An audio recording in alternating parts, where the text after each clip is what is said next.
নমস্কাৰ সকলো বন্ধু বান্ধৱীক কেৰেলাৰ পৰাই শুভ দুপৰীয়া জনালোঁ। এয়া কামৰ মাজতো দেখিছেই নহয়, আমাৰ এওঁক এতিয়া বাথৰুমলৈ নিবলগীয়া হৈছে। কি কৰিম, উপায় নাই। ডক্তৰে পেংডাল দিয়া নাই এতিয়া। আজি অপাৰেশ্যন কৰা 13 দিন হৈছে আৰু 17 তাৰিখে চেকআপ আছে। তাৰপিছতহে ডক্তৰে কি ক'ব আৰু এডাল পেংডাল দিয়ে নে নিদিয়ে। বৰ্তমান ভৰিটো মানে এনেকৈ তললৈ কৰিব দিয়া নাই, ওপৰত কৰি থ'বলৈ দিছে। সেয়ে উপায় নাই আৰু বাহিৰলৈতো এনেকৈ মুখ হাত ধুৱাবলৈ নিবই লাগিব। তথাপিতো এইখিনি কষ্ট মানে কৰিছোঁ। দুয়োজনৰ ভিতৰতে ইজনে সিজনৰ মৰম চেনেহবিলাক এনেকৈ সাঁচি ৰাখিছোঁ। কেৰেলাত আছোঁ যদিও কি ক'ম, ভাষা বুজি নাপাওঁ, তথাপিতো বুজা নুবুজাৰ মাজেৰে চলি গৈছোঁ। আৰু মেডিকেলতো মোক বহুতখিনি সহায় কৰিলে।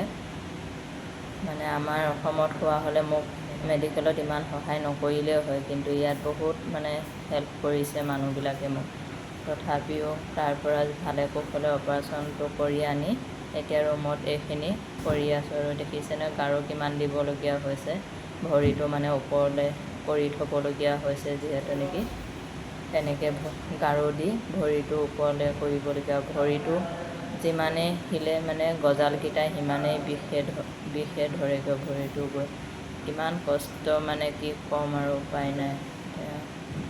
সেইবুলিয়ে এইকেইদিন আপোনালোকক ছাপোৰ্ট ভালকৈ কৰিবই পৰা নাই।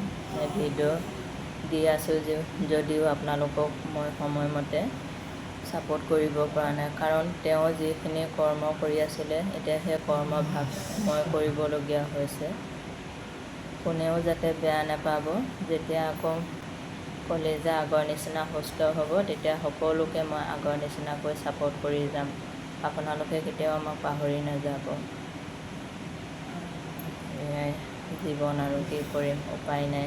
এওঁক এতিয়া এনেকৈ থৈ আকৌ মই মোৰ কৰ্মত ব্যস্ত হওঁগৈ।